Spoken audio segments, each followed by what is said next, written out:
नमस्कार दोस्तों, ज्ञान तीर्थ में एक बार फिर से आपका स्वागत है। तो ये हमारी करंट अफेयर की सीरीज़ चल रही है घटना चक्र की पॉइंटर मैगज़ीन को ख़त्म करने के लिए। इसमें क्या है, 1 जनवरी से लेकर 30 सितंबर तक के सारे करंट अफेयर हैं। तो चलिए शुरू करते हैं।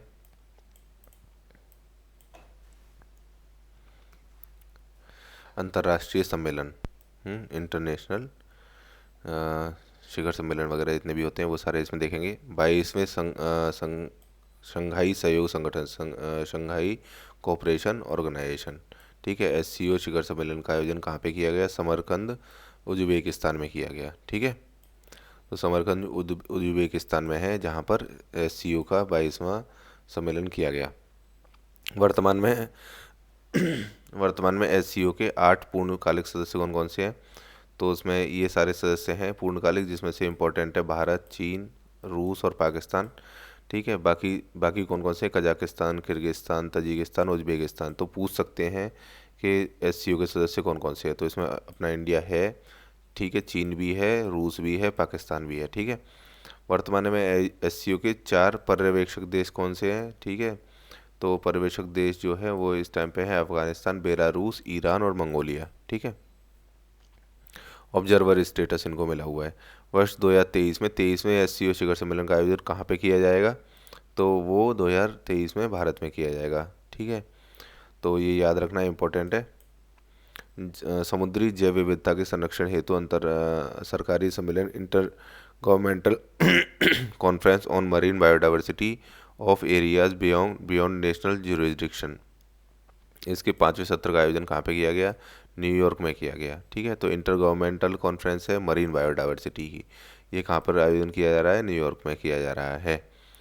I2U2 पहल, ठीक है, इसमें कौन कौन से देश शामिल हैं? इंडिया, इजराइल, USA और UAE। ठीक है, तो I2 ये हो गए भारत, इंडिया और इजराइल, और U2 कौन से हो गए? UAE और USA। ठीक है, विश्व शांति मंच, वर्ल्ड पीस फेडरेशन, इसका आयोजन कहाँ पे किया गया? बीजिंग, चीन में। ठीक है, तो अब देख लो, चीन वाले जो है शांति मंच का आयोजन कर रहे हैं, है ना। हाल ही में यूनाइटेड नेशंस महासागर सम्मेलन ओशन कॉन्फ्रेंस 2022 कहाँ पे आयोजित की हुआ? तो ये लिस्बन, पुर्तगाल में हुआ। तो ओशंस में जो है पुर्तगाली किसी समय पे एकदम सबसे ऊपर रहा करते थे। तो वो जो आयोजन किया गया है ओशन का, यूनाइटेड नेशंस का ओशन कॉन्फ्रेंस, वो लिस्बन, पुर्तगाल में की गई है। संयुक्त राष्ट्र महासागर सम्मेलन किस सतत विकास लक्ष्य सस्टेनेबल डेवलपमेंट गोल से संबंधित है? ठीक है, तो वो लक्ष्य 14 है, तो लाइफ बिलो वाटर है। तो ये सारे आपको याद रखने हैं सस्टेनेबल डेवलपमेंट गोल। तो उसमें 14 नंबर वाला जो है वो लाइफ बिलो वाटर जो है सागर महासागर सम्मेलन से संबंधित रहेगा। ठीक है, 47 में G7 शिखर सम्मेलन का आयोजन कहाँ पे किया गया? जर्मनी। अभी हमने पहले ऊपर पढ़ा था कि जर्मनी को इसकी नया हेड बनाया गया है, तो जर्मनी में G7 जो है उसका आयोजन किया गया था जर्मनी द्वारा। 48वें G7 शिखर सम्मेलन में अतिथि के रूप में आमंत्रित कैसे किया गया? तो इसमें भारत को आमंत्रित किया गया है, अर्जेंटीना, भारत, इंडोनेशिया, सेनेगल, दक्षिण अफ्रीका। तो साउथ अफ्रीका है ब्रिक्स देशों में से, भारत है, और भारत के पड़ोसी देश इंडोनेशिया है, बाकी सेनेगल और अर्जेंटीना को भी इसमें बुलाया गया था। वर्ष 2023 में G7 शिखर सम्मेलन की अध्यक्षता कौन करेगा? तो अगले साल जो है वो जापान करेगा। तो G7 की जो अगली हेड बनने वाला है वो जापान बनने वाला है। राष्ट्रमंडल शासनाध्यक्षों की 26वीं बैठक CHOGM 2022, ठीक है, इसका आयोजन कहाँ पे किया गया था?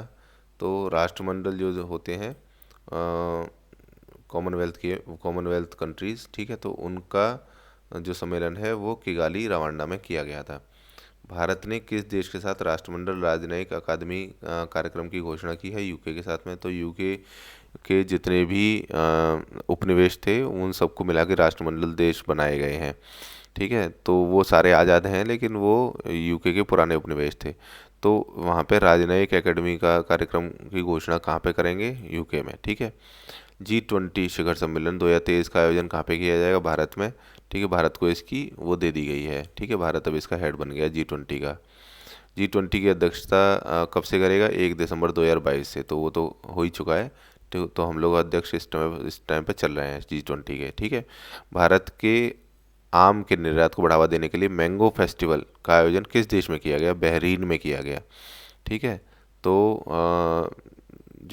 ये अरब कंट्रीज़ हैं, उनमें से बहरीन जो है एक कंट्री है। तो वहाँ पर जो है आम का निर्यात को बढ़ावा देंगे, ठीक है। IISS शांग्रीला डायलॉग, ठीक है, इसका आयोजन कहाँ पे किया गया? शांग्रीला डायलॉग का आयोजन जो है सिंगापुर में किया गया, ठीक है। तो आगे देखते हैं, बिम्स्टेक की फुल फॉर्म क्या है? Bay of Bengal initiative for multi sectoral technical and economic cooperation. तो बे ऑफ बंगाल कहाँ पर है? जैसे ये इंडिया है, तो इंडिया के इधर की साइड को जो जो ये है समुद्र, इसे बे ऑफ बंगाल कहते हैं। तो इसके आसपास की जितनी भी कंट्रीज़ हैं, कुछ आसपास की नहीं भी हैं, ठीक है, उनको भी इसमें शामिल किया जाता है। तो इसमें बिम्स्टेक के सदस्य कौन से हैं? बांग्लादेश है जो कि आसपास है, भूटान है, ठीक है, भारत है, म्यांमार है, नेपाल है, श्रीलंका है और थाईलैंड है। तो इसमें भूटान और नेपाल, ठीक है, जो यहाँ पर है, थोड़ा सा दूर है यहाँ से, बे ऑफ बंगाल से, लेकिन ये भी इसमें शामिल है। बांग्लादेश, भूटान, भारत, म्यांमार, नेपाल, श्रीलंका और थाईलैंड, ठीक है। तो इसका स्थापना दिवस कौन सा? 25वां स्थापना दिवस हो चुका है बिम्स्टेक का। तो कहाँ पर मनाया गया, आयोजित किया गया? ढाका, बांग्लादेश में, ठीक है। वहीं पे सचिवालय भी है इसका, बांग्लादेश में, ठीक है। बे ऑफ बंगाल है तो ऑब्वियसली बांग्लादेश में रहेगा, है। शंघाई कोऑपरेशन ऑर्गेनाइजेशन के क्षेत्रीय आतंकवाद विरोधी संरचना रेड्स की समिट की मेजबानी किसने की है? भारत ने करी है, ठीक है।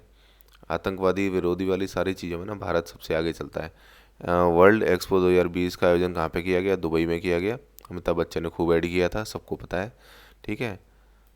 वर्ल्ड एक्सपो 2020 की थीम क्या थी? Connecting minds creating the future, ठीक है। तो दिमागों को जोड़ रहे हैं और फ्यूचर को क्रिएट कर रहे हैं, कौन? वर्ल्ड एक्सपो दुबई में, ठीक है। विश्व सतत विकास शिखर सम्मेलन 2022 का केंद्रीय विषय थीम क्या है? सतत विकास शिखर सम्मेलन का, ठीक है, सस्टेनेबल डेवलपमेंट वाला जो शिखर सम्मेलन है उसका क्या है? Towards a resilient future ensuring a sustainable equitable future, ठीक है। तो टुवर्ड्स, हम की ओर जा रहे हैं रेजिलियंट फ्यूचर की तरफ, ठीक है, जो कि सस्टेनेबल और इक्विटेबल फ्यूचर देगा सबको, ठीक है। ये रटना है हमको, बहुत इंपॉर्टेंट होते हैं, ठीक है। वन ओशन समिट, ठीक है, वन ओशन समिट, इसका आयोजन कहाँ पे किया गया? फ्रांस में किया गया, ठीक है। वन ओशन समिट का आयोजन कहाँ किया गया है? फ्रांस में किया गया है। भारत ने किसके साथ आभासी समुद्री सुरक्षा वार्ता का आयोजन किया है? यूरोपीय संघ के साथ में, ठीक है। तो आभासी तरीके से किया गया है समुद्री सुरक्षा वार्ता। तो यूरोपियन यूनियन के साथ में हम लोग समुद्र में सुरक्षा की वार्ता करेंगे, ठीक है, कर रहे हैं। किस देश में प्रथम योग महोत्सव का आयोजन किया गया? सऊदी अरब में किया गया, ठीक है। तो अब ये मुस्लिम कंट्रीज़ भी जो है योग महोत्सव में भाग ले रहे हैं, बहुत अच्छी बात है ये, ठीक है। सऊदी अरब ने प्रथम योग महोत्सव में अपने यहाँ आयोजन किया। प्रथम भारत मध्य एशिया शिखर सम्मेलन की मेज़बानी किसके द्वारा की गई है?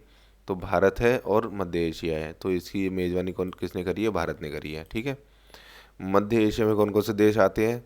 तो Kazakhstan Kazakhstan, Kyrgyzstan, Uzbekistan, Tajikistan, Turkmenistan, ये सारे देश जो है वो सेंट्रल एशिया के देश कहे जाते हैं, ठीक है। तो ये याद रखना है आपको। 14वें ब्रिक्स शिखर सम्मेलन, ठीक है। ब्रिक्स में कौन कौन सी कंट्रीज़ हैं? ब्राज़ील, रशिया, इंडिया और चाइना और साउथ अफ्रीका। तो ये ब्रिक्स की फुल फॉर्म बनती है। तो 14वें ब्रिक्स का सम्मेलन जो है, इसकी मेज़बानी किसने की? चीन ने की। तो अभी चीन इसका हेड बना हुआ है ब्रिक्स का। 2022 में 14वें ब्रिक्स शिखर सम्मेलन का केंद्रीय विषय क्या था? उच्च गुणवत्ता वाली ब्रिक्स साझेदारी को बढ़ावा देना, वैश्विक विकास हेतु नए युग की शुरुआत, ठीक है। तो फिर से एक बार देखिए, ब्रिक्स शिखर सम्मेलन क्या है? उच्च गुणवत्ता वाली ब्रिक्स साझेदारी, ठीक है, को बढ़ावा देंगे और वैश्विक विकास हेतु नए युग की शुरुआत कर देंगे। क्योंकि ये सारी कंट्रीज जो है वो फ्यूचर में काफ़ी टॉप पर रहने वाली हैं, तो ये नए युग की शुरुआत करेंगे। 15 सितंबर 2021 को 8वें हिंद महासागर संवाद का मेज़बानी किसने करी? ठीक है, तो भारत ने करी। इंडियन ओशन डायलॉग बोलते हैं इसे। तो इंडियन ओशन डायलॉग की मेज़बानी इस टाइम पे भारत कर रहा है, ठीक है।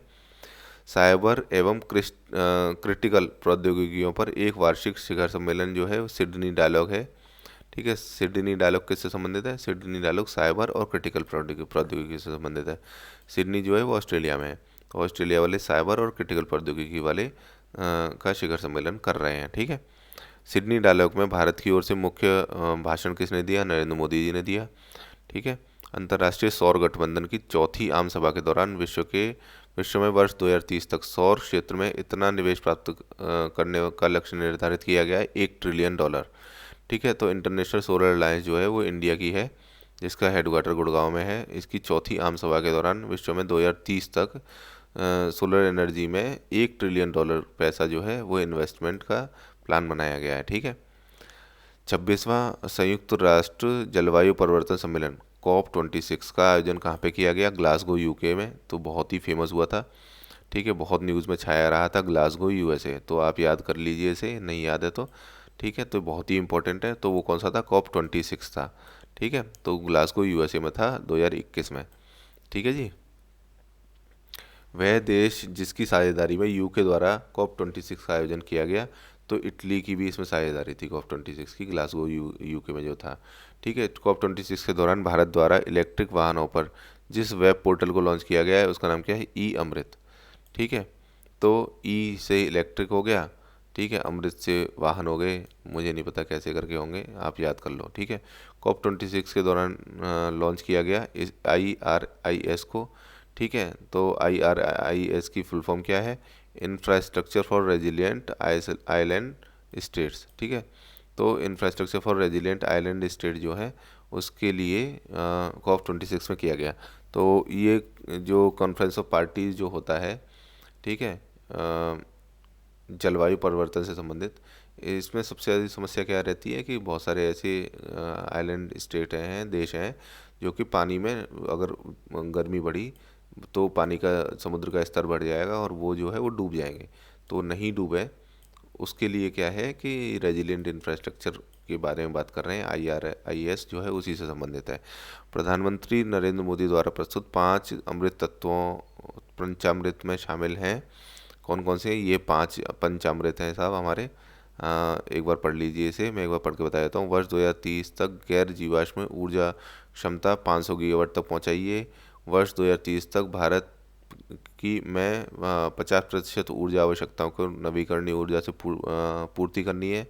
वर्तमान से लेकर वर्ष 2030 तक कुल प्रस्तावित कार्बन उत्सर्जनों में 1 बिलियन टन की कटौती करनी है। वर्ष 2030 तक भारत अपनी अर्थव्यवस्था को कार्बन तीव्रता, कार्बन इंटेंसिटी को 45% तक कम करेगा। वर्ष 2070 तक भारत द्वारा नेट जीरो की प्राप्ति का लक्ष्य है। ठीक है। तो ये काफ़ी फेमस हुआ था कि 2070 तक हम लोग नेट जीरो हो जाएंगे। बाकी सारे ये जो 2030 तक वाले हैं सस्टेनेबल डेवलपमेंट गोल के साथ में हम लोग भी काफ़ी सारी चीज़ें करेंगे। तो ये पंचामृत जो है मेंस में लिखने के लिए काफ़ी इंपॉर्टेंट हो सकता है, तो इसे जो है याद करने की कोशिश करिए। तो यहाँ पर ये टॉपिक ख़त्म हुआ। आगे देखते हैं अंतर्राष्ट्रीय रिपोर्ट और सूचकांक। ठीक है। तो सबसे पहला सूचकांक देखते हैं, हिनले पासपोर्ट सूचकांक 2022 Q3। ये क्या है ना, तो हर 3 महीने में ये अपने सूचकांक जारी करता रहता है, हिनले वाला। तो एक बार को आप याद करके देख लीजिए। बाकी क्या है ना, इसके चांसेस मुझे नहीं लगता ज़्यादा है। न्यूज़ में ज़्यादा रहता है कि पासपोर्ट कौन सा सबसे पावरफुल है, बस वही ज़्यादा पूछा जा सकता है। तो पासपोर्ट सूचकांक में सबसे पावरफुल कौन सा है? जापान इस टाइम पे सबसे पावरफुल पासपोर्ट है। पावरफुल पासपोर्ट का मतलब ये होता है कि वो लोग ज़्यादातर देशों में बिना किसी वीज़ा के सीधे अपना पासपोर्ट लेके जा सकते हैं। ठीक है। हेनले पासपोर्ट सूचकांक में भारत का स्थान कौन सा है? 87वां है। ठीक है। बहुत ही बुरी स्थिति है, लेकिन इसे सुधारा जा सकता है, काफ़ी सुधारा जा सकता है। तो भारत सरकार सुधारेगी इसमें निश्चित रूप से। नवंबर 2022 तक विश्व की जनसंख्या के कितना होने का अनुमान लगाया गया है? तो 2022 तक भारत दुनिया की जो है 8 बिलियन जनसंख्या हो जाएगी। ठीक है। अनुमान के अनुसार है ये, इससे ज़्यादा ही होगी। किस वर्ष तक भारत जनसंख्या के मामले में चीन को पीछे छोड़ देगा? तो 2023 में, इस साल जो है हम लोग चीन को पीछे छोड़ देंगे जनसंख्या के मामले में। Institute for management development IMD द्वारा प्रतिस्पर्धात्मक रैंकिंग में प्रथम स्थान किसको प्राप्त हुआ है? मैनेजमेंट डेवलपमेंट में डेनमार्क को। ठीक है। IMD विश्व प्रतिस्पर्धात्मक रैंकिंग 2022 में भारत का स्थान कितना रहा? 37। ठीक है। तो डेनमार्क जो है वहाँ पे सबसे ज़्यादा प्रतिस्पर्धा है, और भारत जो है वो 37वें नंबर पर है प्रतिस्पर्धा, जहाँ पे थोड़ी कम है ना। प्रतिवर्ष वैश्विक शांति सूचकांक ग्लोबल पीस इंडेक्स का प्रकाशन किया जाता है institute of economic and peace Sydney द्वारा। तो ये इंपॉर्टेंट चीज़ें हैं, ये जो कुछ इंडेक्स ऐसे हैं जिनके इंस्टीट्यूट याद करना इंपॉर्टेंट है। तो ग्लोबल पीस इंडेक्स कौन करता है? Economic institute of economic and peace Sydney, ठीक है। वैश्विक शांति सूचकांक के अनुसार विश्व का सबसे शांतिपूर्ण क्षेत्र कौन सा है? यूरोप है। यूरोप में कोई युद्ध वगैरह नहीं हो रहे। वैसे अब ये शांति कम हो जाएगी क्योंकि यूक्रेन में युद्ध हो चुका है, वो कि यूरोप का ही हिस्सा है। वैश्विक शांति सूचकांक 2022 के अनुसार विश्व का सबसे शांतिपूर्ण देश कौन सा है? आइसलैंड है, ठीक है। तो वहाँ पे लोग ही नहीं रहते और वहाँ पे किसी कोई संसाधन भी इतने ज़्यादा अच्छे नहीं है, तो कोई वहाँ पे युद्ध भी नहीं करता है, तो आइसलैंड सबसे शांतिपूर्ण रहता है। विश्व शांति सूचकांक 2022 के अनुसार विश्व का सबसे अशांत देश कौन सा है? अफगानिस्तान है, ठीक है। तो अमेरिका वाले वहाँ से छोड़ छोड़ के भाग आए, उसके बाद में बहुत अशांत हो गया, और अशांत कम भी हो तब भी ये अशांत कर ही देते हैं अपने सूचकांकों में। तो अफगानिस्तान जो है विश्व का सबसे अशांत देश में शामिल हो चुका है, ठीक है। वैश्विक शांति सूचकांक 2022 में 163 देशों में भारत का कौन सा स्थान है? देखो 135वां स्थान है, देख रहे हो ना विनोद, 135वें नंबर पे हैं हम लोग अपने इसमें शांति में, ठीक है। तो याद कर लो, और क्या है, याद तो करना ही पड़ेगा। सस्टेनेबली लेड सिटीज़ इंडेक्स के अनुसार 20 शहरों की सूची में भारत में कितने शहर हैं? 4 शहर हैं जो कि सस्टेनेबली अपना बहुत अच्छा कार्यक्रम कर रहे हैं, ठीक है। तो कौन कौन से 4 शहर हैं? वो है बेंगलोर, दिल्ली, हैदराबाद और मुंबई, ठीक है। तो बेंगलोर, दिल्ली, हैदराबाद और मुंबई बहुत ही इंपॉर्टेंट शहर हैं सारे के सारे। बेंगलोर, दिल्ली, हैदराबाद और मुंबई ये सस्टेनेबल वाले शहर हैं, ठीक है, सस्टेनेबल लेड सिटीज़ इंडेक्स के अनुसार। हाल ही में ग्लोबल लिवेबिलिटी इंडेक्स किसने जारी किया है? इकोनॉमिक इंटेलिजेंस यूनिट ने, ठीक है। सबसे अच्छे रहने योग्य शहर कौन सा है भारत का? तो वो है नई दिल्ली और मुंबई, ठीक है। दिल्ली मुंबई हर एक को जाके रहना चाहता है क्योंकि ये सबसे अच्छे रहने योग्य शहर हैं भारत के इकोनॉमिक इंटेलिजेंस यूनिट के अनुसार। Sky tracks world airport awards में किस इंटरनेशनल एयरपोर्ट को विश्व का सर्वश्रेष्ठ एयरपोर्ट चुना गया है? तो Hamad international airport Doha Qatar में है, उसे सबसे अच्छा सर्वश्रेष्ठ एयरपोर्ट चुना गया है 2022 में, ठीक है। Sky travels world airport awards 2022 में किस भारतीय एयरपोर्ट और भारत और दक्षिण एशिया का सर्वश्रेष्ठ क्षेत्रीय एयरपोर्ट का खिताब दिया गया है? वो है केम्पेगौड़ा अंतर्राष्ट्रीय एयरपोर्ट, बेंगलोर, ठीक है। तो भारतीय एयरपोर्ट जो है दक्षिण एशिया का सर्वश्रेष्ठ क्षेत्रीय एयरपोर्ट जो है वो कौन सा है? अपना बेंगलोर वाला एयरपोर्ट है, केम्पेगौड़ा अंतर्राष्ट्रीय हवाई अड्डा। QS वर्ल्ड यूनिवर्सिटी रैंकिंग 2023 में इतनी भारतीय संस्था को शामिल किया गया है, तो 41 को किया गया है। उसमें विश्व के 200 टॉप में 3 भारतीय इंस्टीट्यूट हैं, कौन कौन से? IIT बॉम्बे, IIT दिल्ली और IISc बेंगलोर, ठीक है। तो IIT बॉम्बे तो नंबर 1 पे हम सबको पता है, बहुत अच्छा है। IIT दिल्ली सेकंड नंबर पे है, और IISc बेंगलोर जो है वो भी बहुत अच्छा है, ठीक है। तो ये सब जो है QS वर्ल्ड यूनिवर्सिटी रैंकिंग में टॉप पे रहते हैं, ठीक है। QS वर्ल्ड यूनिवर्सिटी रैंकिंग 2023 के अनुसार लगातार 11वें वर्ष विश्व का सर्वश्रेष्ठ विश्वविद्यालय कौन सा है? तो MIT है, Massachusetts institute of technology, America. तो वो जो इंस्टीट्यूट है वो दुनिया का सबसे अच्छा इंस्टीट्यूट है QS वर्ल्ड यूनिवर्सिटी रैंकिंग के अनुसार, MIT, अमेरिका।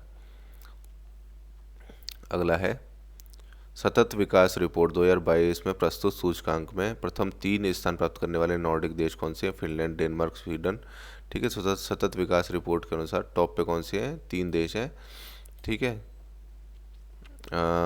3 देश कौन कौन से? फिनलैंड, डेनमार्क और स्वीडन। सतत विकास लक्ष्य सूचकांक में भारत की रैंकिंग कितनी है? तो भारत की रैंकिंग जो है वो 121वीं रैंकिंग है। तो हमारी रैंकिंग काफ़ी ख़राब है, लेकिन ये याद रखनी है, बहुत इंपॉर्टेंट रैंकिंग है सतत विकास लक्ष्य में। सतत विकास लक्ष्य 2030 तक ख़त्म करे जाने हैं, ठीक है। सस्टेनेबल डेवलपमेंट गोल बोलते हैं इनको। तो मैंने बताया कि इनकी जितने भी डेवलपमेंट गोल है ना, 1 2 3 4, इनकी सारी कौन कौन सा नंबर किस टॉपिक से संबंधित है वो आपको याद करना है। सतत विकास लक्ष्य सूचकांक 2022, ठीक है। भारत की रैंकिंग कितनी है? 121वीं रैंकिंग है, ठीक है, जो कि बहुत अच्छी होनी चाहिए, लेकिन हम लोग काफ़ी पीछे हैं सतत विकास लक्ष्यों में, ठीक है। पर्यावरण प्रदर्शन सूचकांक 2022 किसके द्वारा जारी किया गया है? तो ये Yale centre for environment law and policies Columbia university द्वारा जारी किया जाता है पर्यावरण प्रदर्शन सूचकांक। ठीक है, तो हम लोग एनवायरनमेंट में कितना अच्छा प्रदर्शन कर रहे हैं, इसका सूचकांक है ये। तो प्रथम स्थान पर कौन सा देश रहेगा पर्यावरण में? डेनमार्क रहेगा। ठीक है, इस सूचकांक में भारत की रैंकिंग क्या है? सबसे आखिरी रैंकिंग है। देखो, एनवायरनमेंट वाली जो रैंकिंग है पर्यावरण के प्रदर्शन में, भारत की सबसे आखिरी रैंकिंग दे रखी है इन्होंने। हम इतने ख़राब भी नहीं है, लेकिन पता नहीं क्यों लोग बहुत ख़राब रैंकिंग देते हैं। लेकिन याद रखना है हमको कि पर्यावरण प्रदर्शन में हम लोग अच्छा प्रदर्शन नहीं कर पाए। ठीक है, सबसे आखिरी रैंकिंग है 180वीं रैंकिंग। ठीक है, रिपोर्टर्स विदाउट बॉर्डर्स द्वारा विश्व प्रेस स्वतंत्रता सूचकांक प्रकाशित किया जाता है। तो ये जरूर याद रखना है, बहुत बार 20 बार पेपर में आ चुका है कि विश्व प्रेस स्वतंत्रता सूचकांक कौन जारी करता है? Reporters without borders. ठीक है, तो विश्व प्रेस स्वतंत्रता सूचकांक 2022 में शीर्ष स्थान किसका है? नॉर्वे। ठीक है, तो नॉर्वे जो है रिपोर्टर उनके विदाउट बॉर्डर हैं एकदम, वह प्रेस की एकदम स्वतंत्रता है इन लोगों को, नॉर्वे वालों को। ठीक है, प्रेस स्वतंत्रता सूचकांक में भारत की रैंकिंग कितनी है? तो भारत की रैंकिंग गिरा दी है इन्होंने 150, पहले 142 थी। तो ये भी याद रखना बहुत इंपॉर्टेंट है कि प्रेस की स्वतंत्रता में भारत की रैंकिंग कितनी है? 150वीं है। ठीक है, जो कि पहले 142वीं थी, उसे गिरा दिया है इन्होंने। तो विश्व में प्रेस स्वतंत्रता सूचकांक में भारत का स्थान है 150, 150 है हम लोग। ठीक है, तो बहुत नीचे है विश्व प्रेस स्वतंत्रता में। ठीक है, और एनवायरनमेंट वाला जो है ये प्रदर्शन वाला जो है उसमें हम लोग पर्यावरण प्रदर्शन सूचकांक में हम लोग 180वें नंबर पे हैं। ठीक है, अगला है इंटरनेशनल इंटेलेक्चुअल प्रॉपर्टी इंडेक्स। ठीक है, अंतर्राष्ट्रीय बौद्धिक संपदा सूचकांक। इसमें प्रथम स्थान किसको मिला है? बौद्धिक सूचकांक, बौद्धिक प्रॉपर्टी में, बौद्धिक संपदा में, तो इसमें अमेरिका को मिला है। होता ऐसा है कि इंटेलेक्चुअल प्रॉपर्टी जो राइट होते हैं ना, कि आपने कोई भी पेंटिंग बनाई या कोई भी नया आपने इनोवेशन किया, तो वो आपका ही है, उसका बेनिफिट आपको ही मिलेगा। ये चीज़ जो है वो उसके लिए लॉ बनाने पड़ते हैं, बहुत स्ट्रिक्ट लॉ। तो वो स्ट्रिक्ट लॉ जो है अमेरिका ने बहुत अच्छे बनाए हुए हैं, इसकी वजह से ये टॉप पर है। ठीक है, अंतर्राष्ट्रीय बौद्धिक संपदा सूचकांक में भारत का स्थान कितना है? 43वां है। तो भारत ने भी अच्छे अच्छे लॉ बनाए हैं, लेकिन रैंकिंग जो है हमारी अभी 43 ही है। वैश्विक आतंकवाद सूचकांक, ग्लोबल टेररिज्म इंडेक्स में का प्रकाशन कौन करता है? Institute for economics and peace द्वारा किया जाता है। ठीक है, तो इसमें सबसे बुरी तरह से आतंकवाद से प्रभावित देश कौन सा है? अफगानिस्तान है। ठीक है, वैश्विक आतंकवाद सूचकांक 2022 में आतंकवाद से प्रभावित सबसे प्रभावित देशों की सूची में भारत का कौन सा स्थान है? तो हमारा 12वां स्थान है। ठीक है, तो हमारा भी काफ़ी बेकार स्थान है, 12वां स्थान है, क्योंकि पाकिस्तान जो है हमारे यहाँ आतंकवाद भेजता रहता है, उसकी वजह से। नहीं तो ये काफ़ी अच्छा होता। ठीक है, नॉर्थ ईस्ट में आतंकवाद होता है और कश्मीर में होता है, तो उसकी वजह से बहुत ज़्यादा समस्या है। विश्व प्रसन्नता रिपोर्ट। ठीक है, इसमें कौन सबसे ज़्यादा प्रसन्न देश है? फिनलैंड है। ठीक है, विश्व प्रसन्नता रिपोर्ट 2022 के अनुसार सबसे दुखी देश कौन सा है? अफगानिस्तान है। ठीक है, भारत की रैंकिंग कितनी? 136वीं है, हम भी खूब दुखी हैं। ठीक है, तो ये बहुत ही अजीब से सूचकांक है, मेरी तो समझ से बाहर है। ठीक है, भारत जो है प्रसन्न ही नहीं है, 136वीं रैंक है। डेमोक्रेसी इंडेक्स रिपोर्ट 2021 जारी किया गया द इकोनॉमिक इंटेलिजेंस यूनिट द्वारा। ठीक है, तो डेमोक्रेसी इंडेक्स जो है वो कौन करता है? इकोनॉमिक इंटेलिजेंस यूनिट करता है, जिसका नाम में कहीं डेमोक्रेसी वर्ड नहीं आता है, लेकिन जो इंटेलिजेंट लोग हैं वो लोग डेमोक्रेसी चलाते हैं, ऐसे करके याद कर लो। सूचकांक में शीर्ष 3 देश कौन से हैं? नॉर्वे नंबर 1 पे है। ठीक है, सूचकांक में भारत का स्थान कितना है? 46वां रहा। ठीक है, तो हम लोग इंटेलिजेंस हैं डेमोक्रेसी में, देख रहे हो हम डेमोक्रेसी, सब दुनिया की सबसे बड़ी डेमोक्रेसी कौन है? इंडिया, लेकिन उसका स्थान कौन सा है? 46वां। अब देख लो फिर। ठीक है, विश्व का अग्रणी सिविल सोसाइटी संगठन जिसके द्वारा 26वीं वार्षिक भ्रष्टाचार बोध सूचकांक, करप्शन परसेप्शन इंडेक्स जारी किया जाता है, वो है ट्रांसपेरेंसी इंटरनेशनल। ये पॉइंट भी काफ़ी पूछा जाता पेपर में कि कौन सी संस्था है जो कि करप्शन परसेप्शन इंडेक्स जारी करती है? वो है ट्रांसपेरेंसी इंटरनेशनल। 20 बार ये सवाल पूछा जा चुका है। इसमें नंबर 1 पर ट्रांसपेरेंसी कौन सा देश है? डेनमार्क और फिनलैंड है। ठीक है, ये नंबर 1 पर है। संयुक्त रूप से न्यूजीलैंड भी है।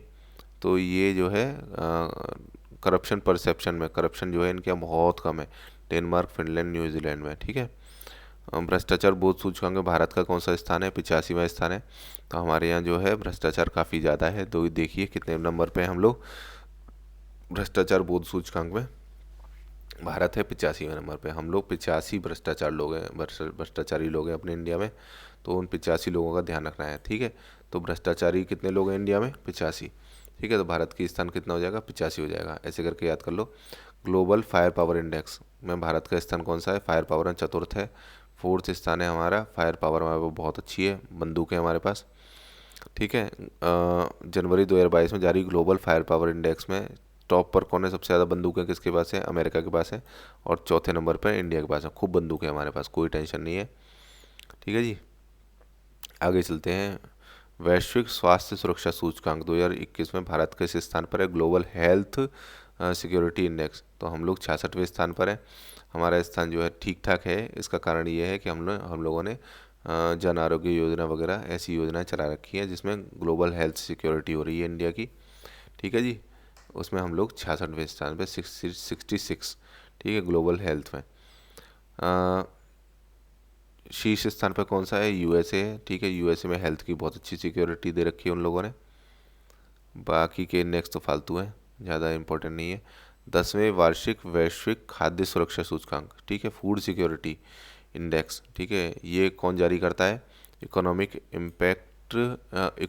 इम्पैक्ट के द्वारा जारी किया जाता है फूड सिक्योरिटी, ठीक है।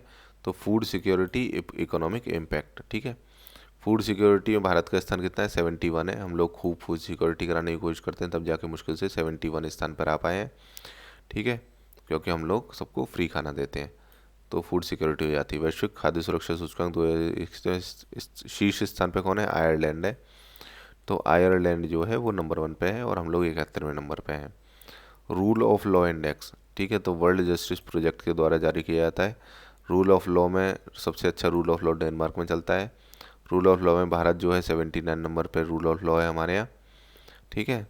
वैश्विक लैंगिक अंतराल सूचकांक, इसमें भारत का स्थान 135वां है। बहुत ज़्यादा बेकार है, लेकिन हमारा पहले से सुधार गया, पहले 140वां था, ठीक है। तो अब जो है वो 135वां हो गया हमारा वैश्विक लैंगिक अंतराल सूचकांक में, ठीक है। जलवायु परिवर्तन प्रदर्शन सूचकांक कौन जारी करता है? जर्मनी स्थित जर्मन वाच और न्यू क्लाइमेट इंस्टीट्यूट, ये खूब पूछते हैं, ठीक है। तो जलवायु परिवर्तन जो प्रदर्शन सूचकांक है वो कौन जारी करता है? जर्मनी स्थित जर्मन वाच और न्यू क्लाइमेट इंस्टीट्यूट। जलवायु परिवर्तन प्रदर्शन सूचकांक में भारत का स्थान कौन सा? 10वां है। तो जलवायु परिवर्तन में हम लोग अच्छा परफॉर्म कर रहे हैं। तो हम लोग जलवायु परिवर्तन प्रदर्शन में 10वें नंबर पे हैं। तो ये इसीलिए मुझे बहुत अजीब लगते हैं कि कुछ में तो हम लोग जलवायु में एकदम सबसे नीचे है ना, और अभी जो है यहाँ पे 10वें नंबर पे हैं। तो ये सब रैंकिंग चलो पेपर के हिसाब से याद कर लो, लेकिन हमको वो याद रखनी चाहिए इनमें अच्छी रैंकिंग हो, ठीक है। वर्ष मतलब मेंस वगैरह में लिखने के लिए कि हम लोगों ने इतना सुधार किया और हमारी रैंकिंग इतनी अच्छी हो गई, ऐसे करके। वर्ष 2021 में वैश्विक भुखमरी सूचकांक ग्लोबल हंगर इंडेक्स में संयुक्त रूप से 2 गैर सरकारी संगठन इसे जारी करते हैं। उनका नाम क्या है? कंसर्न वर्ल्ड वाइड और वर्ल्ड हंगर हेल्प, ठीक है। तो ये 2 संस्था हैं जो कि संयुक्त रूप से ग्लोबल हंगर इंडेक्स जो है वो जारी करते हैं। कंसर्न वर्ल्ड वाइड और वर्ल्ड हंगर हेल्प, ठीक है।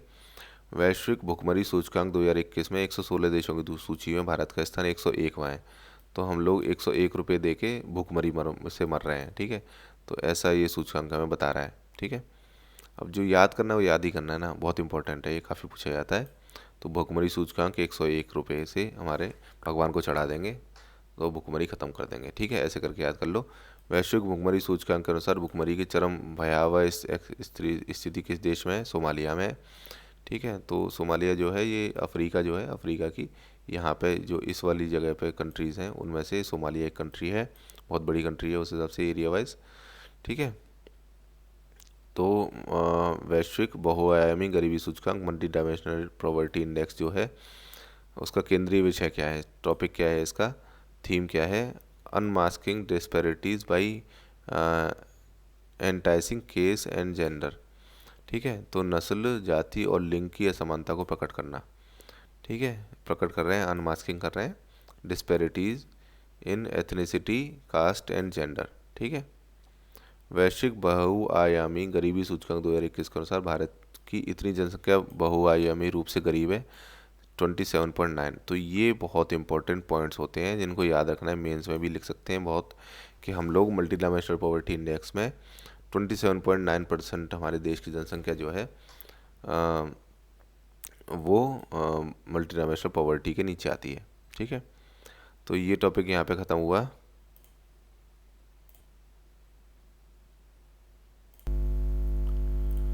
तो अगला टॉपिक देखते हैं अंतर्राष्ट्रीय निर्वाचन का। तो अंतर्राष्ट्रीय निर्वाचन में कौन कौन की नौकरी लगी भाई है? तो श्रीलंका के नए प्रधानमंत्री कौन बने हैं? दिनेश गुणवर्धने। ठीक है। 9वें राष्ट्रपति कौन बने हैं श्रीलंका के? रानिल विक्रमसिंघे। ये पेपर में ज़्यादा पूछा जाता है। ठीक है। तो यहाँ के राष्ट्रपति रानिल विक्रमसिंघे हैं और दिनेश गुणवर्धने जो है ये प्रधानमंत्री हैं। इजराइल का 14वां प्रधानमंत्री कौन बना? तो याइर लिपिड बने। इसके बाद में भी ये भी हट गए हैं। ठीक है। अभी जो पुराने राष्ट्रपति थे वही बन गए दोबारा से। तो उन्होंने किसका स्थान लिया था? नेफ्ताली बेनेट ने का स्थान लिया था इन्होंने। ठीक है। अभी वो क्या नाम है उनका? नेतन्याहू बन गए अभी। ठीक है। वर्ष 2022 में फ्रांस के राष्ट्रपति चुनावों में किसने जीत हासिल करी है? इमैनुअल मैक्रोन ने। ठीक है। अंतर्राष्ट्रीय संयुक्त राष्ट्र मानवाधिकार परिषद में चेक गणराज्य ने किसका स्थान लिया है? रूस का। तो इस मानवाधिकार परिषद से हटा दिया गया है रूस को, उसकी जगह पे चेक गणराज्य को ले लिया है। ठीक है। कोरिया गणराज्य, दक्षिण कोरिया के राष्ट्रपति के रूप में किसने पद ग्रहण किया है? वो यून सुक योल ने। ठीक है। तो साउथ कोरिया में राष्ट्रपति बन गए हैं यून सुक योल। ठीक है। किस देश को association of Asian election authorities AAEA का अध्यक्ष चुना गया है? तो इलेक्शन के मामले में भारत तो नंबर 1 पे रहता ही, तो भारत को चुना गया है Asian association of election authorities.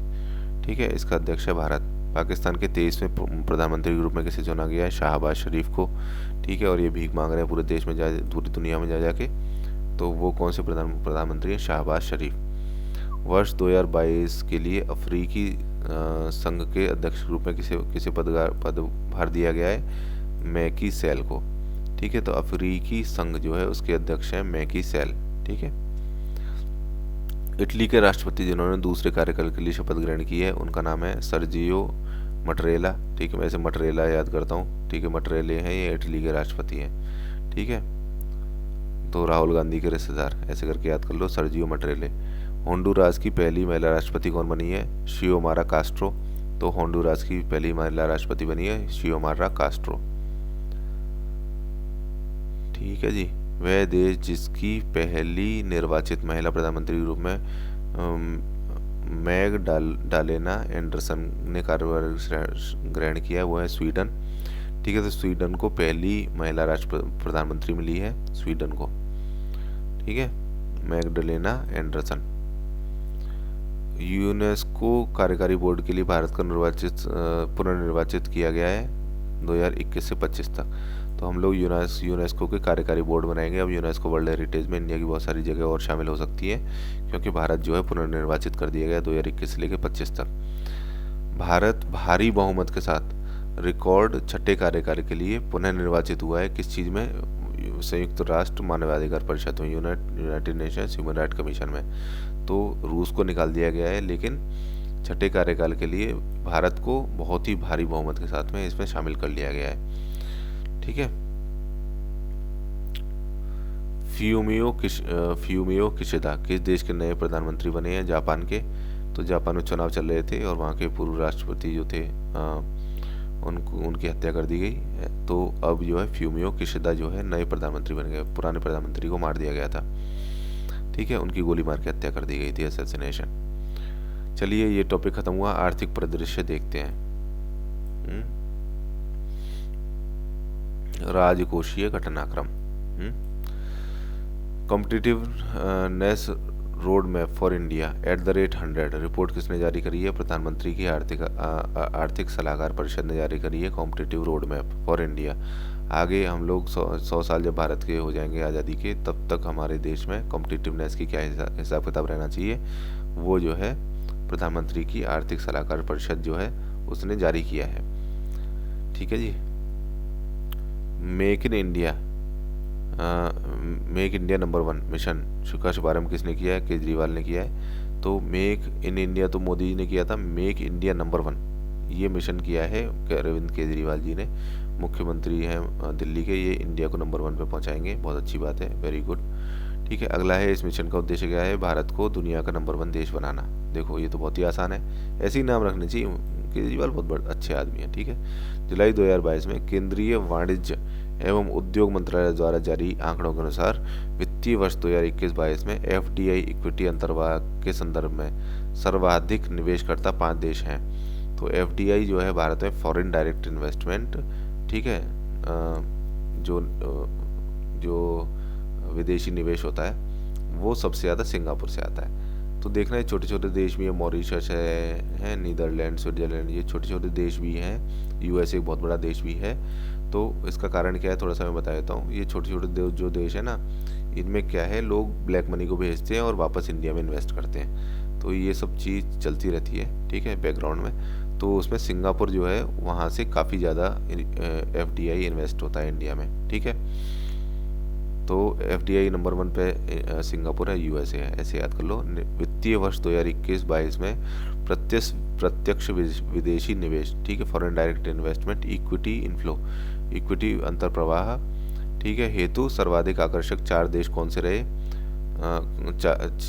आकर्षक शीर्ष 4 क्षेत्र कौन से रहे? कौन कौन से क्षेत्रों में सबसे ज़्यादा एफडीआई आया है भारत में? तो वह आया है कंप्यूटर सॉफ्टवेयर एंड हार्डवेयर, सेवा क्षेत्र, ऑटोमोबाइल, उद्योग और ट्रेडिंग में। ठीक है, तो सबसे ज़्यादा टॉप पर कौन सा रहा? Computer and software, hardware and software और सेवा, ठीक है, सर्विस सेक्टर।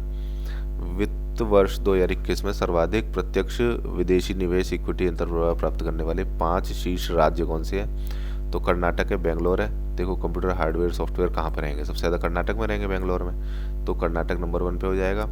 ठीक है, सर्विस सेक्टर कहाँ पे ज़्यादा रहेगा? महाराष्ट्र में ज़्यादा रहेगा। तो ऐसे करके याद कर सकते हैं बहुत ही आसानी से। ठीक है, उपभोक्ता मामलों के विभाग ने उपभोक्ताओं को सशक्त बनाने तथा उनके अधिकारों के प्रति जागरूकता पैदा करने हेतु कौन सा शुभंकर लॉन्च किया है, जिसका नाम है जागृति। जागृति जो है वो क्या कर रही है? उपभोक्ता मामलों में अपने अधिकारों के लिए लोगों को जागरूक कर रही है। उपभोक्ताओं को जागो, ग्राहक जागो, है तो कौन जगाएगी? जागृति जगाएगी। ऐसे करके याद कर लो। किस कंपनी द्वारा एक इंडोर सोलर कुकिंग स्टोव का अनावरण किया गया है? तो इंडियन ऑयल कॉरपोरेशन ने इंडोर सोलर कुकिंग स्टोव का अनावरण किया है। तो सोलर कुकर वैसे छत पर रखे जाते हैं, लेकिन इंडोर सोलर कुकिंग कौन लेके आएगा? इंडियन ऑयल कॉरपोरेशन लेके आएगा। ठीक है, आईओसी इंडियन ऑयल कॉरपोरेशन किस नाम से इंडोर कुकिंग का ये स्टोव का अनावरण किया है? उसका नाम है सूर्य नूतन। ठीक है, तो सूर्य नूतन हुआ हमारा इंडोर सोलर कुकिंग स्टोव। ठीक है, केंद्रीय मंत्रिमंडल ने कहां पर नए ग्रीनफील्ड एयरपोर्ट के विकास को मंजूरी प्रदान करी है? तो नए ग्रीनफील्ड का मतलब होता है यहाँ पे कुछ नहीं था, घास थी, वो वहाँ पे एयरपोर्ट बनाना है। तो एयरपोर्ट कहाँ पे बनेंगे? धौलेरा, अहमदाबाद और गुजरात में। ठीक है, मतलब एक ही है जगह धौलेरा, अहमदाबाद, गुजरात में जो है वो ग्रीनफील्ड एयरपोर्ट नया बनाने की मंजूरी प्रदान कर दी गई है। National e governance service delivery assessment 2021 report है। ठीक है, ई गवर्नेंस हम लोग जो है मोबाइल इंटरनेट वगैरह के थ्रू गवर्नेंस की सर्विस डिलीवरी देंगे। ठीक है, तो उस रिपोर्ट में कौन सबसे अच्छा है? तो उस रिपोर्ट में ग्रुप ए में केरल है, ग्रुप बी में उड़ीसा फर्स्ट पर है, ठीक है, और यूपी सेकंड नंबर पे। यूपी है तो थोड़ा देख लो, ग्रुप बी में सेकंड नंबर पे है, और केंद्र शासित प्रदेश जो है जम्मू कश्मीर है। सबको पता है, तो रटारट याद हो गया होगा अब तक तो, कि जम्मू कश्मीर जो है जो ये सब सर्विस डिलीवरी और ये सारे मामलों में बहुत ही टॉप पर चलता है, और केरल ग्रुप ए वालों में, और उड़ीसा ग्रुप बी वालों में, और उत्तर प्रदेश की सेकंड प्लेस है। ठीक है, चलिए अगला है, मेटावर्स में अपना ऑफिस स्पेस रखने वाला विश्व का पहला निकाय कौन बन गया है? अखिल भारतीय तकनीकी शिक्षा परिषद, AICTE। ठीक है, तो जितनी भी यूनिवर्सिटी होती है वो AICTE से द्वारा प्रमाणित होती है ना, टेक्निकल यूनिवर्सिटीज़ वगैरह, तो वो AICTE है जिसने मेटावर्स में अपना स्पेस ऑफिस स्पेस खोल लिया है। मेटावर्स क्या है? वो जो हमारी फेसबुक है ना कंपनी, उसने अपना एक दुनिया बनाई है ऑनलाइन वाली। तो उस ऑनलाइन वाली दुनिया में आप लोग अपना स्पेस, अपना घर, कुछ भी खरीद सकते हैं। तो हमारे अखिल भारतीय तकनीकी शिक्षा परिषद AICTE ने वहाँ पे अपना ऑफिस खरीद लिया है। कौशल विकास योजना पुरस्कार, ठीक है, इस पुरस्कार से सम्मानित शीर्ष 3 जिलों में पहला जिला कौन सा है? राजकोट है। तो राजकोट गुजरात जो है वो कौशल का विकास कर रहा है अपने यहाँ, बहुत ही बढ़िया। ठीक है, कौशल विकास योजना पुरस्कार किसको मिला है? राजकोट गुजरात को मिला है। उत्तर प्रदेश के कौन से जिले को मिला है? बहराइच को मिला है, ठीक है, और गाजियाबाद को मिला है। तो बहराइच और गाजियाबाद जो है कौशल विकास योजना में अपना स्थान प्राप्त कर रहे हैं, बहराइच और गाजियाबाद उत्तर प्रदेश के। किस भारतीय प्रौद्योगिकी संस्थान ने out of the box thinking पर एक पाठ्यक्रम प्रारंभ करने की घोषणा करी है? तो IIT मद्रास ने करी है। तो IIT मद्रास जो है वो बहुत ही इंटेलिजेंट लोगों का है, बहुत ही बढ़िया है, और वो out of the box thinking करते हैं। ठीक है, तो out of the box thinking कौन करेगा? वो करेंगे IIT मद्रास वाले लोग। किस भारतीय प्रबंध संस्थान ने कृषि भूमि मूल्य सूचकांक लॉन्च किया है? तो भारतीय प्रबंध संस्थान अहमदाबाद, IIM अहमदाबाद है जो गुजरात में, जो टॉप का IIM है, उसने कृषि भूमि मूल्य सूचकांक लॉन्च किया है। तो कृषि की जो भूमि है, ज़मीन है, हमारे खेत हैं, उनके क्या रेट चल रहे हैं, तो उसका सूचकांक किसने लॉन्च किया है? तो ये IIM अहमदाबाद ने लॉन्च किया है। जैसे निफ्टी वगैरह होते हैं ना, ये सारे शेयर मार्केट के सूचकांक होते हैं, ऐसे ही जमीन का सूचकांक निकाला है इन्होंने। किस राज्य ने नए रक्षा संपदा सर्किल बनाने के प्रस्ताव को मंजूरी प्रदान की है? उत्तराखंड ने।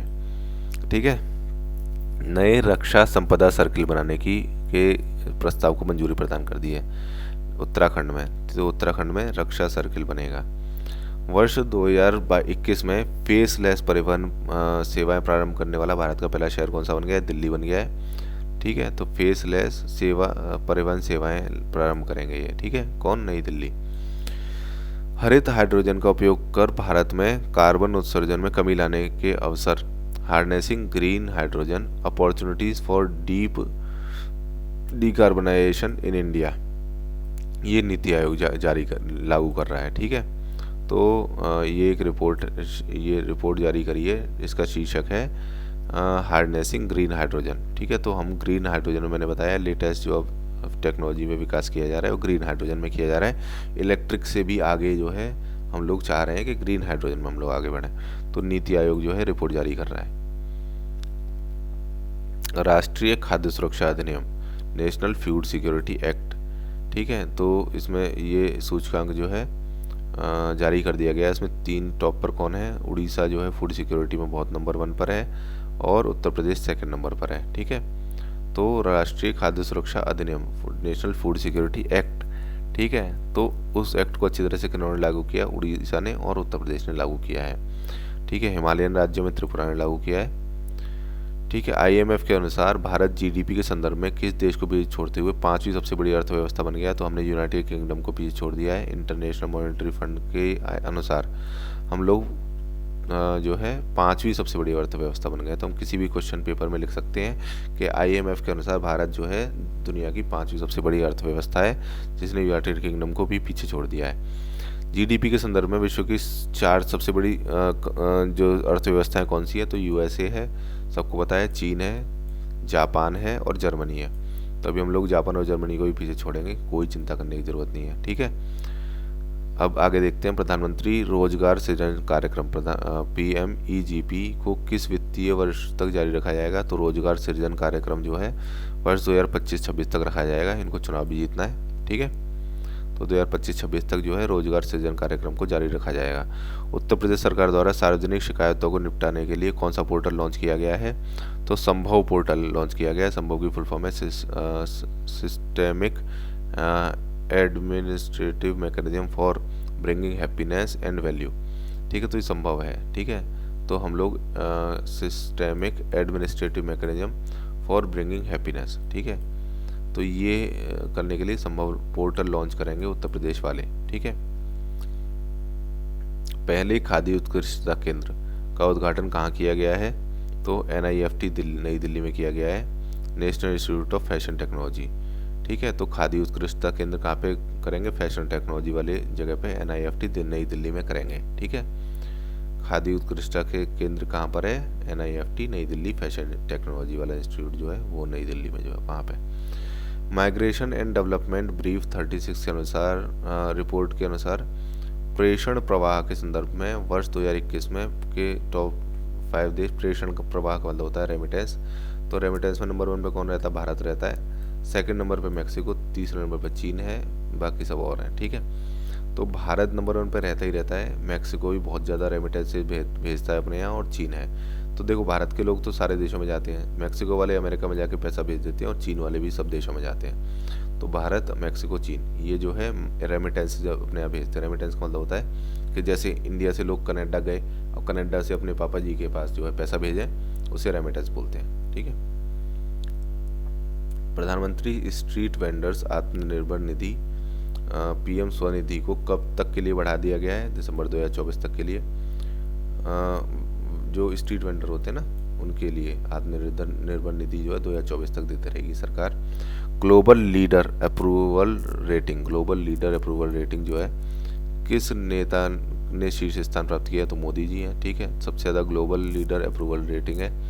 ठीक है, सब लोग अप्रूव कर रहे हैं कि हाँ जी, इनको, मोदी जी को नेता बना रहे हैं हम लोग। ठीक है, इसलिए प्रधानमंत्री नरेंद्र मोदी द्वारा लॉन्च भारत के प्रथम डेयरी सामुदायिक रेडियो स्टेशन का नाम क्या है? दूधवाणी। बहुत ही आसान है, डेयरी वाला है तो दूधवाणी हो गया। 31 मई 2022 को राष्ट्रीय सांख्यिकी कार्यालय, नेशनल स्टैटिस्टिकल ऑर्गेनाइजेशन द्वारा जारी आंकड़ों के अनुसार भारतीय अर्थव्यवस्था GDP की वृद्धि दर का क्या अनुमान है? 8.7% है। अनुमान है, ये पेपर में आ जाए तो भैया बड़ी बदकिस्मती है, क्योंकि ये रोज़ बदलते रहते हैं, और पता नहीं दसों संस्थाएं जो है ये जारी करती रहती है। तो 8.7% जो है GDP वृद्धि दर का अनुमान है भारत का, नेशनल स्टैटिस्टिकल ऑर्गेनाइजेशन के अनुसार। ठीक है, सरकारी संस्था है। प्रथम राष्ट्रीय बहुआयामी गरीबी सूचकांक, राष्ट्रीय national multi dimensional poverty index. ठीक है, ये कौन जारी करता है? नीति आयोग। ठीक है, मल्टी डायमेंशनल पॉवर्टी अपने इंडिया के लोकल भी जारी की जाती है। तो सबसे ज़्यादा गरीबी कौन सा है? बिहार में सबसे ज़्यादा गरीबी है, उत्तर प्रदेश में 3rd नंबर पे सबसे ज़्यादा गरीबी है। तो याद रखिए थोड़ा बहुत, और शर्म आनी चाहिए हम लोगों को। ठीक है, बिहार और उत्तर प्रदेश में गरीबी जनसंख्या का प्रतिशत कितना है? तो बिहार में 51% लोग गरीब हैं, आधी जनसंख्या से भी ज़्यादा बिहार की गरीब है, और हमारे यहाँ 37.79% लोग गरीब हैं उत्तर प्रदेश में। ठीक है, केरल बहुआयामी गरीबी में सबसे कम गरीब कौन सा है? तो केरल है, 0.7% गरीब है। डूब के मर जाना चाहिए यूपी वालों को तो इन्हें देख के, है ना। इनके यहाँ 1% भी लोग गरीब नहीं है, और हमारे यहाँ 37% गरीब है। ठीक है, तो ये इंडिया की हालत है, किसी दूसरे देश की हालत नहीं है, देख लो। द्वितीय चरण क्या है? TFR, टोटल फर्टिलिटी रेट 2.2 से घटकर भारत की 2.0 हो गई है। नेशनल फैमिली हेल्थ सर्वे जो होता है NFHS 2, इसके तहत तृतीय चरण में राष्ट्रीय स्तर पर जो है टोटल फर्टिलिटी रेट, इंडिया के स्तर पर टोटल फर्टिलिटी रेट जो है 2.2 से घट के 2.0 हो गई है।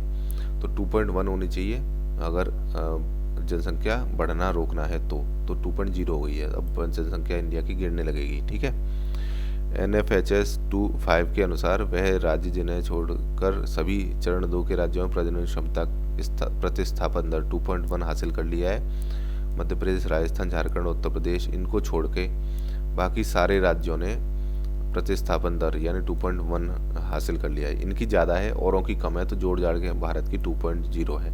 लेकिन अभी जनसंख्या मध्य प्रदेश, राजस्थान, झारखंड और उत्तर प्रदेश इनकी बढ़ती रहेगी। ठीक है, भारत सरकार द्वारा अपना पहला ऑडिट दिवस मनाया गया। ठीक है, 16 नवंबर 2021 को। Logistic ease across different state report, LEADS report है। ठीक है, लीड्स रिपोर्ट के अनुसार शीर्ष राज्य कौन सा है? गुजरात है। ठीक है, तो लीड कर रहा है ये logistic ease across different states. तो लॉजिस्टिक्स जो होती है उसमें ईज कौन कर रहा है? गुजरात कर रहा है। ठीक है, लीड्स रिपोर्ट। शीर्ष सुधारकर्ता कौन सा राज्य है लीड्स में? ठीक है, logistic ease across different state report जो है उसमें उत्तर प्रदेश जो है वो सबसे ज़्यादा सुधार किया है और गुजरात सबसे नंबर 1 पे है ही। उत्तर पूर्वी राज्यों व हिमालयी क्षेत्रों में शीर्ष पे कौन है? जम्मू कश्मीर है लॉजिस्टिक्स में। केंद्र शासित प्रदेशों में शीर्ष पे कौन है? नई दिल्ली है, सबको पता है। प्रधानमंत्री ने 7 सदस्यीय आर्थिक सलाहकार परिषद के अध्यक्ष डॉक्टर विवेक देव रॉय को बनाया है। ठीक है, तो मोदी जी की जो है 7 सदस्यीय आर्थिक सलाहकार परिषद होती है, उसके अध्यक्ष कौन है? डॉक्टर विवेक देव रॉय। ठीक है, इम्पोर्टेंट है ये। श्रमिक मित्र योजना का प्रारंभ करने वाला केंद्र शासित प्रदेश कौन सा है? तो श्रमिक मित्र जो है दिल्ली बन जाएंगे, दिल्ली अपने श्रमिकों के मित्र बन गए हैं। ठीक है जी, श्रमिक मित्र योजना प्रारंभ करने वाला केंद्र शासित प्रदेश कौन बन गया है? दिल्ली बन गया है। ठीक है, आगे है केंद्रीय बजट 2022-23। केंद्रीय वित्त एवं कॉरपोरेट कार्य मंत्री निर्मला सीतारमण द्वारा केंद्रीय बजट 2022-23 पेश किया गया 1 फरवरी 2022 को। ठीक है, तो 1 फरवरी को ही पेश किया जाता है, इस साल का भी बजट पेश किया जाएगा। तो कितने रुपए की राशि रही? तो 39.44 लाख करोड़ रुपए की रही। ठीक है, तो मतलब मैं केवल एक आइडिया के लिए बता रहा हूँ, याद करने की ज़रूरत नहीं है, मतलब इस साल का याद करना है। ठीक है, तो करीब करीब 40 लाख करोड़ के आसपास रहता है हमारा बजट। ठीक है, तो कुल प्राप्तियाँ जो है रेवेन्यू और कैपिटल टाइप की जो प्राप्तियाँ होती हैं वो कितने कितने परसेंट रहती हैं? ठीक है, तो 55% और 44%। ठीक है, बजट अनुमान के अनुसार कुल व्यय में पूंजी वाली कौन सा है? 19% है। मैंने दोनों पूंजी ही देखा है। ठीक है, तो प्राप्त हुआ है पूंजी का 44% और जो है व्यय में 19% हुआ है। तो हम लोगों को पूंजी प्राप्त होने का मतलब ये होता है कि जैसे हमारा लोन वापस आ जाए, हमने किसी को लोन दिया है तो लोन वापस अगर मिल जाता है या ऐसे टाइप की जो चीज़ें होती हैं वो पूंजी होती हैं प्राप्तियों में। और इन्वेस्टमेंट में पूंजी जो होती है वो ऐसी टाइप की चीज़ होती है जिसमें जैसे रोड है, ब्रिजेज़ हैं, है ना, या फिर इंफ्रास्ट्रक्चर है, तो वो सब डेवलप करते हैं। तो देखो हम कितना कम डालते हैं इंफ्रास्ट्रक्चर में, 19% डालते हैं खर्चा, तो ये ज़्यादा होना चाहिए कायदे से, लेकिन ये हमारा कम है। ठीक है, याद रखना है ये चीज़। वर्ष 2022-23 के अनुसार प्रस्तुत बजट में राजस्व घाटा कितना प्रतिशत अनुमानित है? कितना अनुमानित है? तो वो 9 लाख करोड़ जो है वो रेवेन्यू डेफिसिट रहेगा, राजस्व घाटा रहेगा। ठीक है जी, 9 लाख करोड़, और हमारा कुल मिला के 39 या 40 लाख करोड़ के आसपास है, तो उसमें से 9 लाख करोड़ हमारा घाटा हो जाएगा, राजस्व घाटा। ठीक है, इतना पैसा हमारे पास नहीं है। राजस्व घाटा जीडीपी का कितना परसेंट है? 3.8% है। ठीक है जी, 4% के आसपास है करीब करीब हमारा राजस्व घाटा। 3 पॉइंट में ही रहता है जितना रहता है, 3% से नीचे लाना है हमको, हमारा टारगेट है। वर्ष 2022-23 के बजट में इतने करोड़ रुपए का फिस्कल डेफिसिट अनुमान है, जो कि जीडीपी का कितना परसेंट है? तो ये फिस्कल डेफिसिट जो है वो 26.4% है। ठीक है, अगला है बजट 2023-22 के अनुसार करों से अनुमानित कुल प्राप्ति इतने लाख करोड़ रुपए में प्रत्यक्ष और अप्रत्यक्ष करों का हिस्सा कितना है? तो प्रत्यक्ष कर जो है वो 51% है। ठीक है, बचा हुआ अप्रत्यक्ष कर हो जाएगा ऑब्वियसली। तो डायरेक्ट टैक्स जो है वो 50% से ज़्यादा जो पैसा भारत सरकार को मिलता है वो डायरेक्ट टैक्स से मिलता है, प्रत्यक्ष करों से मिलता है। ठीक है, याद रखिए 51.49%, 51.5%। बजट के अनुसार प्रत्यक्ष और प्रत्यक्ष कर में जीडीपी के संदर्भ में कितने प्रतिशत अनुमानित है? तो जीडीपी का परसेंटेज जो है प्रत्यक्ष कर और अप्रत्यक्ष कर जो है 55%, 5.5% और 5.2% है। ठीक है, जीडीपी का इतना परसेंट है, लेकिन जितना टोटल मिल रहा है उसमें से आधा जो है, आधे से ज़्यादा डायरेक्ट टैक्स से मिलता है, और 48.51% जो है वो इनडायरेक्ट टैक्स से मिलता है। लेकिन जितने भी टैक्सेस आ रहे हैं, टोटल जितना पैसा आ रहा है उसका 5.5% है। ठीक है, वो जीडीपी का परसेंट है, ये टोटल का परसेंट नहीं है, जीडीपी का परसेंट है। ठीक है, तो हमारी जीडीपी मान लीजिए जितने भी रुपए की है, उस रुपए का इतना परसेंट जो है हम लोगों को टैक्स से आता है रुपया। ठीक है, ये बात है इसमें। बजट 2022-23 के अनुसार वर्ष 2022-23 में करों के योगदान का क्रम क्या है? ये बहुत इंपॉर्टेंट है, परम इंपॉर्टेंट क्वेश्चन है, बार बार निशान लगा रखा है मैंने इसमें। ये क्यों इंपॉर्टेंट है? क्योंकि क्वेश्चन में सीधे सीधे यही आएगा, सीधे सीधे यही आएगा कि करों का योगदान कैसे है। ठीक है, तो सबसे ज़्यादा जीएसटी का योगदान है। ठीक है, इनडायरेक्ट टैक्सेस में है ये। ठीक है, नहीं, सारे टैक्सेस में है, जीएसटी सबसे ज़्यादा आ रहा है, फिर निगम कर है, कॉरपोरेशन टैक्स है, फिर आयकर है, इनकम टैक्स है, फिर केंद्रीय उत्पाद शुल्क है, एक्साइज ड्यूटी, फिर सीमा शुल्क है, कस्टम ड्यूटी। ठीक है, तो हमको याद रखना है कस्टम ड्यूटी सबसे कम है। ठीक है, बाहर से जो सामान आ रहा है उस पर सबसे कम है। एक्साइज ड्यूटी का मतलब होता है उत्पाद शुल्क। ठीक है, हमारे यहाँ जो मैन्युफैक्चरिंग वगैरह करते हैं उस पर शुल्क लगता है। उससे ज़्यादा है आयकर। ठीक है, उससे ज़्यादा है कॉरपोरेशन टैक्स और सबसे ज़्यादा है जीएसटी। तो हमारे यहाँ बजट में सबसे ज़्यादा जो कर है वो जीएसटी मिलता है सरकार को। उसके सेकंड नंबर पे कॉरपोरेशन टैक्स मिलता है। ठीक है, उससे थर्ड नंबर पर इनकम टैक्स है, फोर्थ नंबर पे एक्साइज ड्यूटी है, फिफ्थ नंबर पे कस्टम ड्यूटी है। ठीक है, ऐसे करके याद रखना है, GST, corporation tax, income tax, excise duty और कस्टम ड्यूटी। बजट 2022-23 में कुल इतने करोड़ रुपए की सब्सिडी प्रस्तावित है, जो जीडीपी सकल व्यय का कितने % है? तो इतना भी भारत सरकार खर्चा करती है, उसमें से 9% जो है वो सब्सिडी में खर्च हो जाता है, करीब करीब 10%। ठीक है, वर्ष 2022-23 में कुल सब्सिडी अकेले खाद्य मद में कितने % व्यय अनुमानित है? तो जितनी जो भी 9% सब्सिडी जा रही है हमारे टोटल उसकी खर्चे की, उसमें से 58% जो है वो केवल खाद्य मद में चला जाता है। ठीक है, मदवार सब्सिडी में खाद्य सब्सिडी के बाद अधिकतम हिस्सेदारी की कौन कौन सी है? यूरिया सब्सिडी, पोषण आधारित सब्सिडी। तो खाने वाली फूड सब्सिडी जो है वो, उसमें फूड में तो 58% गई, बची हुई 17% हम लोग यूरिया में देते हैं और पोषण आधारित सब्सिडी में 11% देते हैं। बजट 2023 के अनुसार 22-23 के अनुसार बजट ब्याज भुगतान 20% के बाद सर्वाधिक व्यय मद किसका अनुमानित है? तो करों और शुल्कों में राज्य का हिस्सा। ठीक है, अगला है बजट 2022-23 के अनुसार केंद्र सरकार की कुल 100% प्राप्ति में से सर्वाधिक हिस्से वाली शीर्ष 4 मदें कौन सी हैं? उधार व अन्य देयताएं 35% है, जीएसटी 16% है, निगम कर 15% है, आयकर 15% है। ठीक है, तो 100% प्राप्ति जो भारत सरकार को आ रही है उनमें सर्वाधिक है उधार एवं देयताएं। ठीक है, हमने दूसरे देशों को या किसी को पैसा उधार दिया है उसका पैसा वापस मिलेगा 35%, जीएसटी से 16% मिलेगा, निगम कर जो कॉरपोरेशन टैक्स होता है उससे 15% मिलेगा, और इनकम टैक्स आयकर जो है वो 15% मिलेगा। ठीक है, आगे देखते हैं बजट अनुमान 2022-23 में 4 प्राथमिकता निर्धारित की गई हैं। प्राथमिकताएं क्या हैं? पीएम गति शक्ति, समावेशी विकास, ठीक है, उत्पादकता संवर्धन एवं निवेश, उदीयमान अवसर, ऊर्जा संक्रांति तथा जलवायु परक कार्य, निवेश का वित्त पोषण। ठीक है, पीएम गति शक्ति के 7 इंजनों के माध्यम से होता है। ये इंजन कौन कौन से हैं?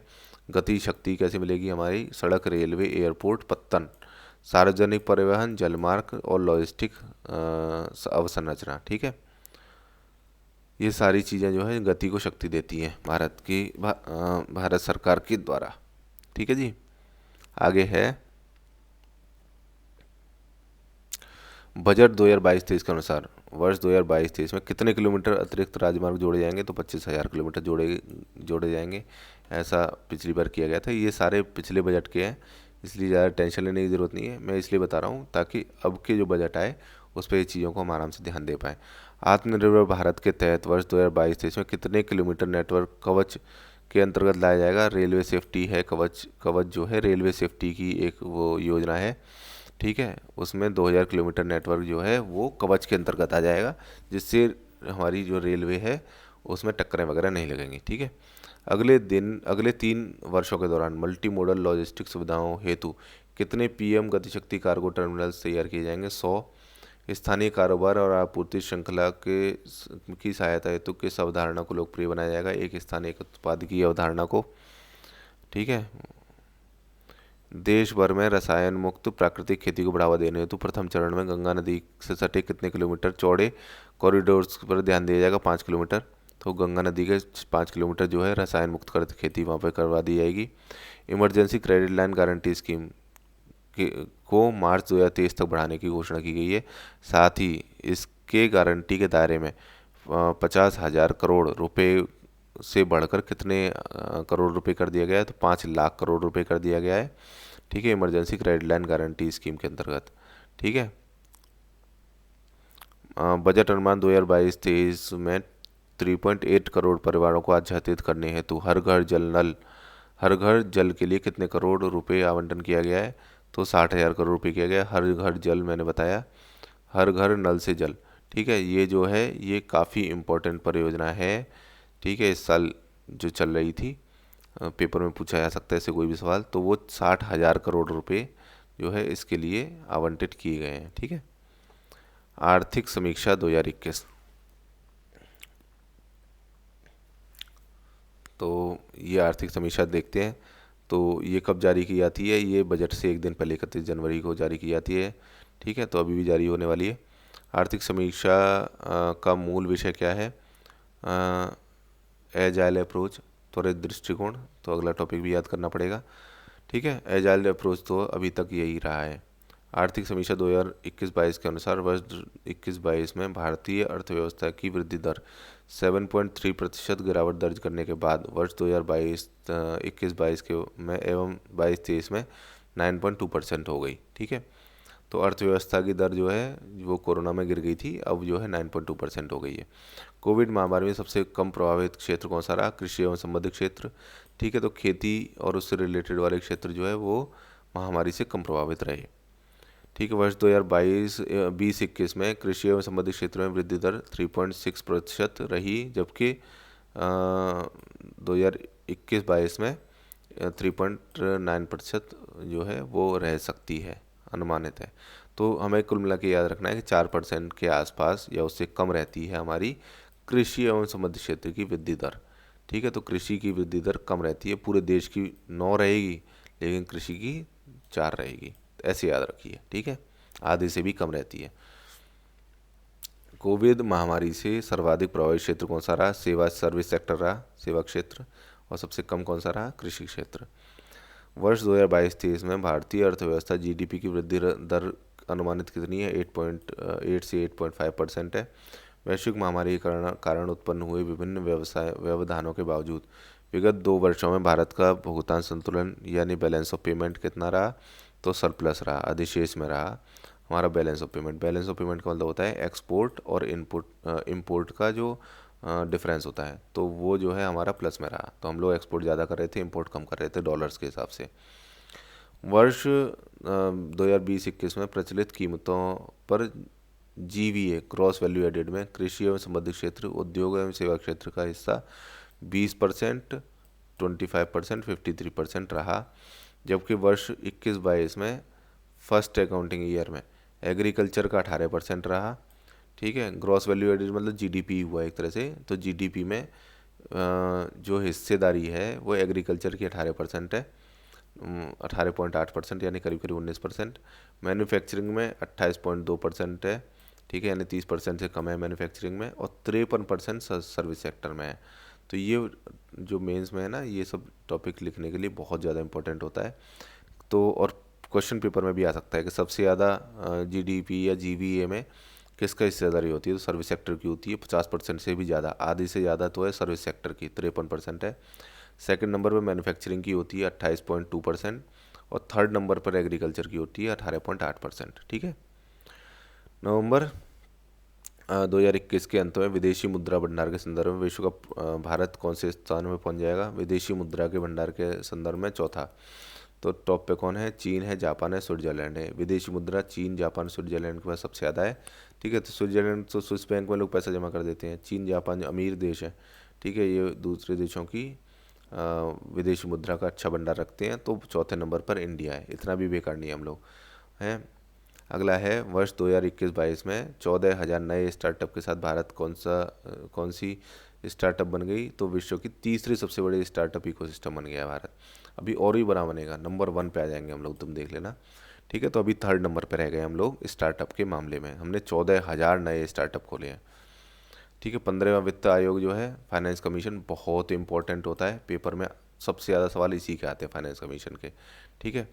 तो 15 फाइनेंस कमीशन जो है उसके हेड कौन थे, तो इसके हेड जो है NK सिंह है, NK सिंह कमेटी बोलते हैं इसे। फिर 15 फाइनेंस कमीशन के हेड हैं NK सिंह, रट लीजिए, ये पेपर में आ सकता है, बहुत ज़्यादा चांसेस है। 15वें वित्त आयोग का गठन कब हुआ, 27 नवंबर 2017 को हो चुका था। ठीक है। 2020 से इसकी वो चालू हो गई है। 17 को इन्होंने अपना आयोग ने काम करना शुरू किया। 2020 से इसकी जो रिपोर्ट्स हैं वो लागू हो जाएंगी इंडिया में। ठीक है। वित्त आयोग का गठन संविधान के किस अनुच्छेद के द्वारा किया जाता है, आर्टिकल 280 के थ्रू, रट लीजिए, बहुत इंपॉर्टेंट है, कहीं भी पूछ सकते हैं, पॉलिटी वगैरह में भी पूछ सकते हैं। तो फाइनेंस कमीशन का आर्टिकल कौन सा है, 280 है, 280। ठीक है। NK सिंह इसके हेड है। 15वें वित्त आयोग की सिफारिश के अनुसार संघ करों की प्राप्तियों जो 42% है, राज्यों को कितना परसेंट हिस्सेदारी दी गई है, 51%। ठीक है।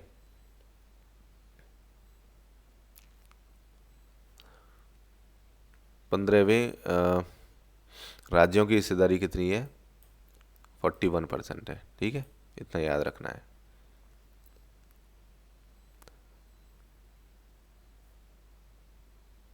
पंद्रहवें वित्त आयोग की रिपोर्ट का शीर्षक क्या है, कोविड के दौरान वित्त आयोग। ठीक है, तो ये वित्त आयोग जो है कोविड के दौरान था। 15वें वित्त आयोग की रिपोर्ट में राज्यों एवं संघों के मध्य संतुलन को दर्शाने हेतु मुख्य पृष्ठ पर किसके चित्र को दर्शाया गया, तराजू। ठीक है, तो संतुलन है, केंद्र और राज्यों के बीच में पैसे का जो बंटवारा करता है वो वित्त आयोग करता है।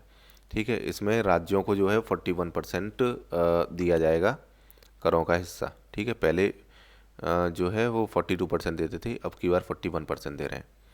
ठीक है, क्योंकि 42% था, जबकि जम्मू कश्मीर जो है केंद्र शासित प्रदेश नहीं था। अब 41% है क्योंकि जम्मू कश्मीर केंद्र में चला गया है, तो 1% केंद्र में चला गया और 41% जो है राज्यों को पैसा मिलेगा। और तराजू के थ्रू हम लोगों ने फोटो बना के दिखाया है कि संतुलन बना दिया है कि वित्त आयोग ने। 15वें वित्त आयोग की संस्तुतियों के आधार पर वर्ष 2021 से लेकर 26 के लिए केंद्र द्वारा हस्तांतरित करों में अधिकतम हिस्सेदारी वाले राज्य कौन से हैं, तो उत्तर प्रदेश को सबसे ज़्यादा पैसा मिलेगा, बिहार को उससे कम, मध्य प्रदेश को उससे कम।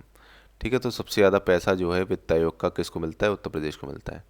ठीक है, तो यहीं पे इसे ख़त्म करते हैं वीडियो को, और अगले वीडियो में आगे के टॉपिक्स देखेंगे। धन्यवाद।